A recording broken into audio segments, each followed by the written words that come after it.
Welcome to our channel Uncover Education. आज के इस वीडियो में हम लोग हिंदी विषय के समास टॉपिक के कुछ महत्वपूर्ण क्वेश्चंस देखेंगे, जिसमें हमारा पहला क्वेश्चन है चरण कमल में कौन सा समास है। ठीक, इसके चार विकल्प दिए गए हैं।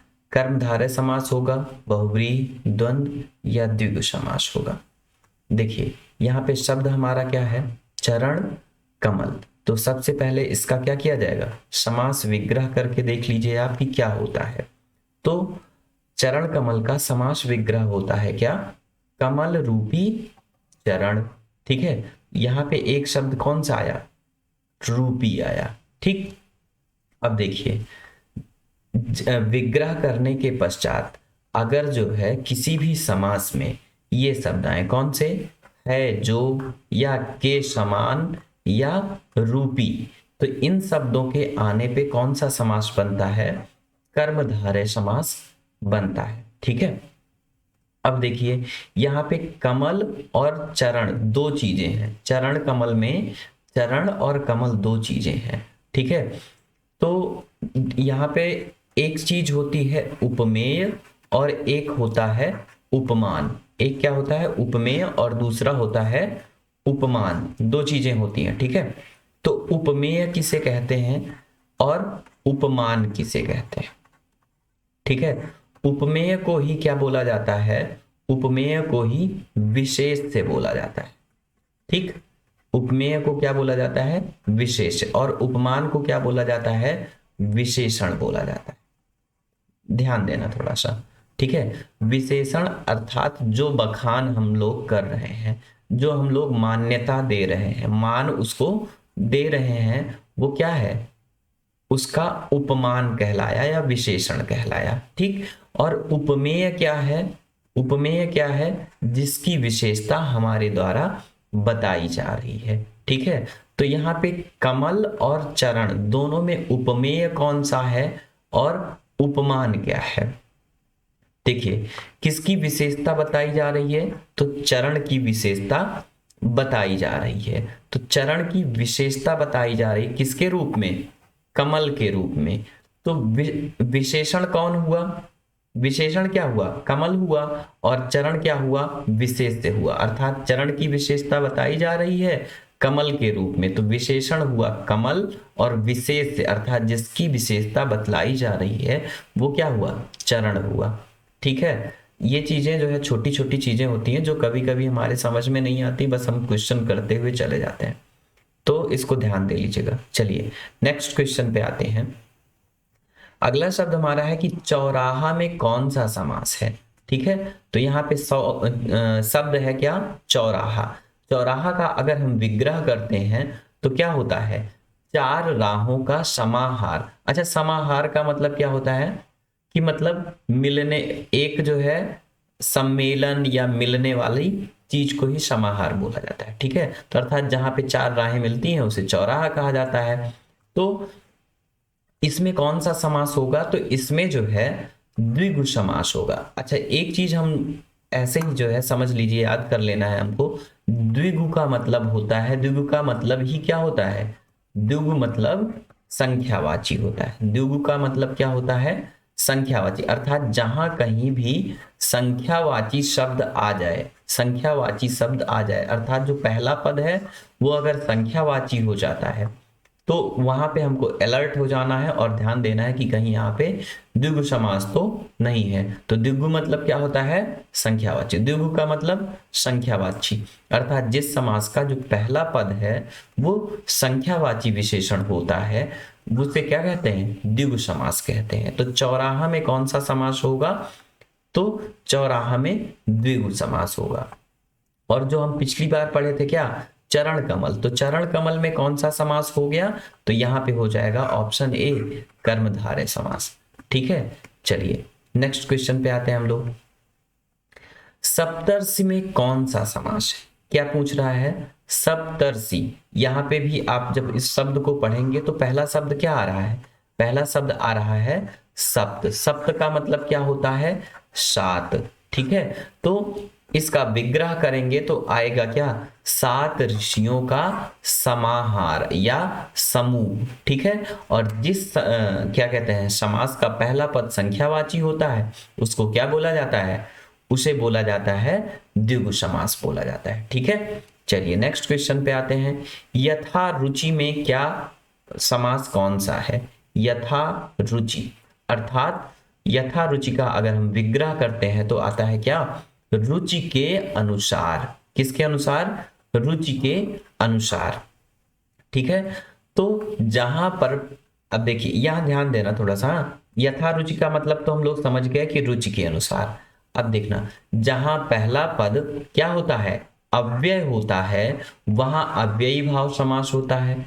ठीक है, हम आपकी बात मान लिए, लेकिन कोई हमको बताया कि अव्यय क्या है, तो अव्यय किसे बोलते हैं, तो अव्यय क्या होता है कि अव्यय वे शब्द होते हैं जिनमें लिंग, वचन, पुरुष, कारक आदि से कोई विकार या रूप परिवर्तन नहीं होता है, उसको अव्यय बोला जाता है। ठीक है, अब यहाँ पे अव्यय का मतलब आप लगा सकते हैं कि अव्यय जो होता है वो एक तरह से क्या होता है, अव्यय एक तरह का उपसर्ग होता है। ठीक है, तो आप जो है समास विग्रह करते समय किसी भी समास का में जब कहीं भी आपको क्या दिख जाए, कोई उपसर्ग दिख जाए, तो आप समझ लीजिए कि वहां पे कौन सा समास होगा, अव्ययी भाव समास होगा। ठीक है, तो इसकी एक पहचान और है कि क्या, यथा, यदा, कदा, तदा, यावत, हर, प्रति, यावत, भर, आ, ये सब सारे शब्द जो है या ये उपसर्ग, ये एक तरह से क्या है, ये भी तो एक उपसर्ग ही है ना। तो ये उपसर्ग जहां कहीं भी आ जाते हैं उसको क्या बोला जाता है, उसको जो है उस समास में बोला जाता है कि यहाँ पे कौन सा समास है, यहाँ पे अव्ययी भाव समास है। ठीक, चलिए नेक्स्ट क्वेश्चन पे आते हैं। तो निम्नलिखित में से कौन सा तत्पुरुष समास का उदाहरण नहीं है, यहां ध्यान देना, नहीं है पूछा है। ठीक है, तो सबसे पहली बात तो आप बताइए हमको कि तत्पुरुष समास किसे कहते हैं, क्या तत्पुरुष समास किसे कहा जाता है। देखो, तत्पुरुष समास जो होता है वहां पे क्या होता है, विभक्तियों के चिन्हों का या विभक्ति के सब कारक चिन्हों का लोप होता है। ठीक है, तो क्या होते हैं वहां पे कारक चिन्ह जो है छिपे हुए होते हैं, वहां पे क्या होता है, तत्पुरुष समास होता है। अच्छा, कारक कितने होते हैं आप जानते हैं ना, कर्ता, कर्म, करण, संप्रदान, अपादान, हाँ ये सब मिला करके कुल 8 कारक होते हैं, जिसमें जो है कर्ता को शामिल नहीं किया जाता है और संबोधन को शामिल नहीं किया जाता है। इन दोनों को हटा करके जितने भी जो है बनते हैं उतने प्रकार के तत्पुरुष समास होते हैं। अब देखो यहाँ पे ने, को, से, के लिए, का, की, के, में, द्वारा, ये सब जो है छुप जाते हैं या लुप्त हो जाते हैं, तो वहां पे तत्पुरुष होता है। जैसे राजकुमार, ठीक है, राजा का कुमार। ठीक, यज्ञ वेदी, यज्ञ के लिए वेदी। आजन्म, अब देखो यहाँ पे आजन्म हमको मिल गया। ठीक है, क्या मिल गया, आजन्म मिल गया। तो आजन्म में जो है कौन सा उपसर्ग लगा हुआ है, आ उपसर्ग लगा हुआ है, तो इसलिए यहाँ पे उपसर्ग लगा हुआ है या अव्यय लगा हुआ है, तो यहाँ पे कौन सा शब्द समास हो जाएगा, यहाँ पे अव्ययी, अव्ययी भाव समास हो जाएगा। ठीक है, कोई दिक्कत। चलिए, ग्रामवासी का भी जो है हम लोग कर लेते हैं। गांव में रहने वाला, ग्राम में वास करने वाले को क्या बोलते हैं, ग्रामवासी बोला जाता है। ठीक है, तो उसका आंसर क्या हो जाएगा, आजन्म, या ये वाला तीसरा विकल्प सही हो जाएगा। नेक्स्ट क्वेश्चन पे आते हैं। गुरुदेव में कौन सा समास है, क्या गुरुदेव में कौन सा समास है।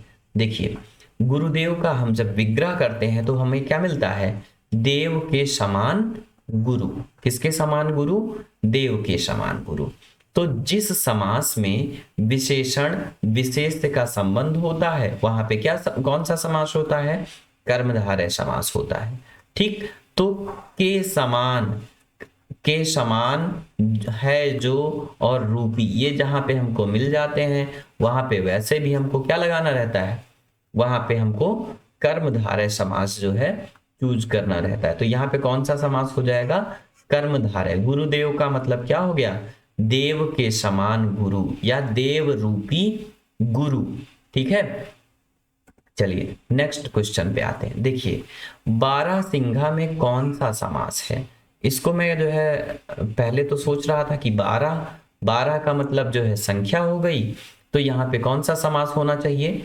तो यहाँ पे समास होना चाहिए कौन सा? द्विगु समास होना चाहिए, लेकिन भाई विकल्प में तो कहीं है ही नहीं। ठीक है, अच्छा देखिए यहाँ पे विकल्प भी बहुत चालाकी से बनाया गया है, नहीं तो क्वेश्चन जो है हाई कोर्ट चला जाता है। देखिए, बारहसिंघा में कौन सा समास है? बारहसिंघा में कौन सा समास? तो बारहसिंघा अर्थात 12 है सींग जिसके वह पशु, ये जो है एक विशेष प्रकार का पशु है। ठीक है, तो एक विशेष प्रकार का पशु है जिसके क्या है? 12 है सींग जिसके वह पशु। ठीक, तो बारहसिंघा में कौन सा समास होगा? बारहसिंघा में होगा बहुब्रीहि समास। क्यों? क्योंकि यहाँ पे एक ऐसे विशेष जानवर की बात की जा रही है जहां पे जिसके कितनी सींगें हों? 12 हों। तो ना 12 प्रधान है ना सिंघा प्रधान है, यहाँ पे क्या है? एक विशेष प्रकार का पशु है। तो ऐसा समास जिसके समस्त पद में से कोई भी पद प्रधान नहीं होता है, बल्कि दोनों मिलकर के तीसरे पद की ओर संकेत करते हैं, उसे बहुव्रीहि समास कहा जाता है। ठीक है, इसी प्रकार से जैसे अनहोनी, ना होने वाली कोई भी घटना अर्थात ना होने वाली कोई विशेष घटना, तो यहाँ पे क्या होगा? बहुव्रीहि समास होगा। चौलड़ी अर्थात 4 लड़ियां हैं, जिस माला में 4 लड़ियां हैं, एक विशेष माला है जिसमें कितनी लड़ियां हैं? 4 लड़ियां हैं, तो वो क्या कहलाएगी? वहां पे भी बहुव्रीहि समास होगा। ये चीज आप थोड़ा ध्यान दे लेना, ये जो है क्वेश्चन कंफ्यूजिंग होगा आपके लिए कि बारहसिंघा में कौन सा समास होगा। तो बारहसिंघा में आप जान लीजिए, रट लीजिए कि बहुव्रीहि समास होगा। अनहोनी में कौन सा समास होगा? अनहोनी में अन आप लगा के वो मत लगा दीजिएगा, क्या अव्ययी भाव समास मत लगाइएगा। ठीक है, तो ना होने वाली कोई घटना अनहोनी कहलाती है। ठीक, अगला है चौलड़ी मृगेंद्र, मृगों के इंद्र अर्थात कौन? एक विशेष पशु, मृगों का इंद्र क्या? शेर। ठीक है, तो मृगेंद्र, तो इस तरह से इन सब शब्दों में कौन सा समास होगा? बहुव्रीहि समास होगा। नेक्स्ट क्वेश्चन पे आते हैं हम लोग। ठीक है, नेक्स्ट क्वेश्चन क्या है? कर्मधारय समास का उदाहरण है। कर्मधारय समास का उदाहरण कौन सा है? तो कर्मधारय समास जानते ही हैं आप लोग, किसमें? जिसमें जो है विशेषण विशेष्य वाली बात आती है, वहां पे कर्मधारय समास होता है। ठीक, तो कर्मधारय समास का जो है उदाहरण कौन सा है पूछ रहा है। चलिए, गगन चुंबी अर्थात गगन को चूमने वाला। पाठशाला अर्थात पाठ के लिए शाला, यहाँ पे क्या हुआ? तत्पुरुष हुआ।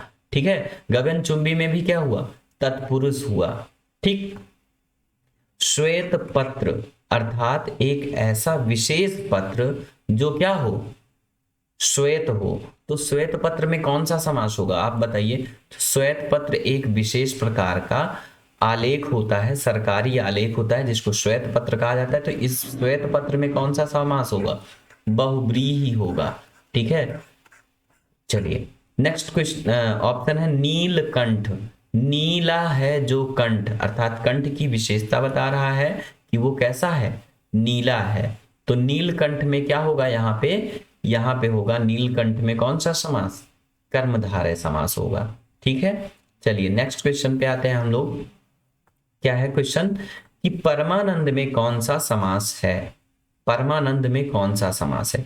तो परमानंद का अगर हम विग्रह करते हैं उसका अर्थ क्या निकल के आता है? परम है जो आनंद। परम है जो आनंद। तो यहाँ पे क्या आ गया? है जो। अगर है जो के समान ये सब कहाँ पे आते हैं? कर्मधारय में आते हैं। ठीक है, तो परमानंद में कौन सा समास हो जाएगा? कर्मधारय समास हो जाएगा। ठीक है, कोई दिक्कत? चलिए, निम्नलिखित में से कौन सा समास नहीं है? मतलब कि ऐसा कौन सा शब्द है जिसमें कोई समास मतलब समास का प्रकार नहीं? अव्ययी भाव समास होता है, हाँ।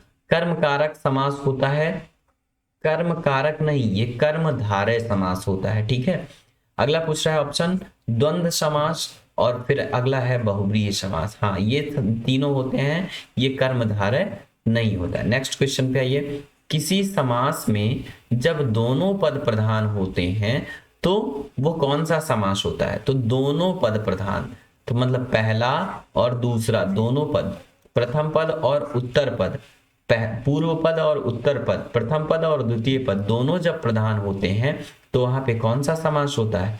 वहां पे होता है द्वंद्व समास। ठीक है, जब एक ही घर में दो प्रधान, एक गांव में दो प्रधान हो जाएंगे तो दोनों में द्वंद्व हो जाएगा। ठीक है, चलिए नेक्स्ट क्वेश्चन पे आते हैं। द्वंद्व समास की परिभाषा पहले देख लेते हैं। तो द्वंद्व समास की परिभाषा क्या है? ऐसे समास शब्द जिसमें समस्त या दोनों पद प्रधान होते हैं और जब उन शब्दों का समास किया जाता है तो दोनों पदों को मिलाते समय क्या आता है, इसकी पहचान देख लीजिए। और, अथवा, या, योम, ये जो है योजक शब्द उपयोग में की आते हैं तो वो समास कौन सा कहलाता है? द्वंद्व समास कहलाता है। क्या? और, अथवा, या, योम इत्यादि शब्द जब आते हैं तो यहाँ पे द्वंद्व समास होता है। इसकी पहचान हो गई। चलिए नेक्स्ट, किस समास में प्रथम पद जो होता है संख्यावाची तथा अंतिम पद संज्ञा होती है? तो संख्यावाची को हमने तुरंत ही जो है क्या पकड़ लिया था? द्विगु समास। द्विगु माने संख्यावाची। तो द्विगु कहीं पे दिख रहा है? हाँ, ये वाला दिख रहा है। चलिए देखिए, द्विगु समास जो होता है, द्विगु समास का मतलब क्या होता है? संख्यावाची। ठीक है, यहाँ पे द्वंद्व समास की परिभाषा दी गई है जबकि हमको द्विगु समास पूछ रहा है। ठीक, चलिए, महाजन शब्द में कौन सा समास है? महाजन समास। महाजन का जो विग्रह होता है वो क्या होगा? महान है जो जन, महान है जो जन, तो यहाँ पे क्या आ गया? जो। ठीक है, तो विग्रह करने पे है जो ये आ गया ना, तो इसलिए यहाँ पे कौन सा समास हो जाएगा? कर्मधारय हो जाएगा। ठीक है, तो जन की विशेषता बताई जा रही है कि वो क्या है? महान है, तो महान है जो जन। चलिए नेक्स्ट, तो यहाँ पे कौन सा समास हो जाएगा भाई? कर्मधारय समास हो जाएगा। चलिए नेक्स्ट पे आते हैं। जिसमें कोई पद प्रधान नहीं होता है तथा अन्य अर्थ प्रधान होते हैं वहां कौन सा समास होता है? तो जिसमें कोई पद प्रधान नहीं होता है तथा कोई अन्य अर्थ प्रधान होता है, मतलब न पहला प्रधान न दूसरा प्रधान, कोई तीसरा प्रधान जब होता है तब वहां पे कौन सा समास होता है? तो वहां पे होता है बहुव्रीहि समास होता है। ठीक है, कौन सा समास होता है? बहुव्रीहि समास होता है। ठीक, जलमग्न शब्द में कौन सा समास है? जलमग्न शब्द में कौन सा समास है? तो जलमग्न का अगर हम विग्रह देखते हैं तो क्या होता है? जल में मग्न, तो यहाँ पे क्या है? जल में मग्न, और में क्या है? एक जो है कारक चिन्ह का है, कर्ता कर्म करण, इस तरह से जो है ये कारक चिन्ह है। ठीक है, तो में आ गया, तो इसलिए यहाँ पे क्या होगा? तत्पुरुष समास होगा। ठीक है, नेक्स्ट क्वेश्चन, वज्रपाणी में कौन सा समास है? वज्रपाणी, इसका अगर विच्छेद देखते हैं तो क्या होता है? वज्र है पाणी में जिसके, अर्थात कौन? इंद्र। तो पाणी का अर्थ, पाणी क्या है जानते हैं? पाणी को, पाणी माने हाथ होता है, वज्र है हाथ में जिसके, उसको क्या बोला जाता है? इंद्र बोला जाता है। तो यहाँ पे ना पहला पद प्रधान है ना दूसरा पद प्रधान है, यहाँ पे क्या है? कोई तीसरा पद प्रधान है, तो इसलिए यहाँ पे क्या हो जाएगा? यहाँ पे हो जाएगा बहुव्रीहि समास। नेक्स्ट क्वेश्चन, पंचवटी में कौन सा समास है? पंचवटी में कौन सा समास है? ठीक है, तो पंचवटी शब्द में द्विगु समास है। क्यों? क्योंकि पंचवटी का जब हम क्या करते हैं? विग्रह करते हैं तो क्या होता है? 5 वटों का समूह। तो इसमें 5 जो है वो एक संख्यात्मक शब्द है, अतः जो है यहाँ पे क्या होगा? पंच का मतलब हो गया संख्या और संख्या का मतलब द्विगु समास। ठीक, सुनीता के बच्चे घास फूस की तरह बढ़ रहे हैं। उपर्युक्त समास में घास फूस शब्द में कौन सा समास है? देखिए, तो घास फूस, इसको जो है जब हम इसका विग्रह करते हैं तो क्या आता है? घास और फूस। ठीक है, घास और फूस होता है। तो जहां पे और अथवा, या, ये सब जो है योजक शब्द छिपे होते हैं, वहां पे क्या होता है, द्वंद्व समास होता है। घास भी प्रधान है, फूस भी प्रधान है, तो दोनों पद इसमें प्रधान है, तो इसलिए यहाँ पे क्या होगा, द्विगु समास हो जाएगा। ठीक है, चलिए नेक्स्ट क्वेश्चन है कि निम्नलिखित में से कौन सा शब्द बहुब्रीहि समास का उदाहरण है। तो बहुब्रीहि समास का उदाहरण कौन सा है, देखिए, शूल पाणी, शूल का मतलब हो गया त्रिशूल, पाणी का मतलब हो गया हाथ में, त्रिशूल है जिसके हाथ में, अर्थात कौन, अर्थात हो गए हमारे कौन, महादेव, शंकर भगवान। ठीक है, तो यहाँ पे कौन सा समास हो गया, पहला ही ऑप्शन सही हो गया, यहाँ बहुब्रीहि समास हो गया। लेकिन यथाक्रम, क्रम के अनुसार, हंस मुख, अर्थात ऐसा मुख, यथाक्रम में कौन सा हो जाएगा, अव्ययी भाव समास हो जाएगा। हंस मुख अर्थात ऐसा मुख जो क्या करता हो, हंसता हो, तो मुख की विशेषता बताई जा रही है, तो यहाँ पे कौन सा समास हो जाएगा, कर्मधारय हो जाएगा। ठीक है, हथकड़ी, हथकड़ी में हाथ के लिए कड़ी, ठीक, तो यहाँ पे कौन सा समास हो जाएगा, हाथ के लिए कड़ी, तो यहाँ पे हो जाएगा तत्पुरुष समास। ठीक है, चलिए नेक्स्ट क्वेश्चन पे आते हैं हम लोग, आज का लास्ट क्वेश्चन, निम्नलिखित शब्दों में से कौन सा शब्द द्विगु समास का उदाहरण है।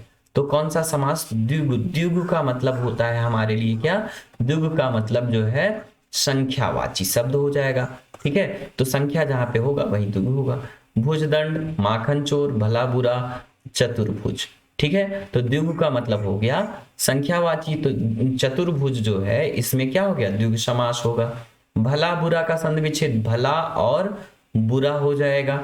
चलिए नेक्स्ट, माखन चोर, माखन को चुराने वाला। भुज दंड, भुज दंड, भुज के समान दंड। ठीक है, तो आज के वीडियो में हम लोग इतना ही देखते हैं, आगे हम और भी क्वेश्चंस आपके लिए लेके आएंगे जो प्रीवियस ईयर्स में किसी ना किसी कॉम्पिटिटिव एग्जाम में आए हुए हैं। आप इस सीरीज को अगर पूरा देख लेंगे तो जो है समास का एक भी क्वेश्चन आपके लिए छूटेगा नहीं, और ऐसा कोई भी क्वेश्चन आपकी परीक्षा में नहीं आएगा जो इस सीरीज से ना आए। चलिए, अगर अभी तक आपने जो है हमारे चैनल को सब्सक्राइब नहीं किया है तो बेल आइकन को प्रेस कर दीजिए, सब्सक्राइब का बटन दबा दीजिए। Thank you for watching this video, thank you very much.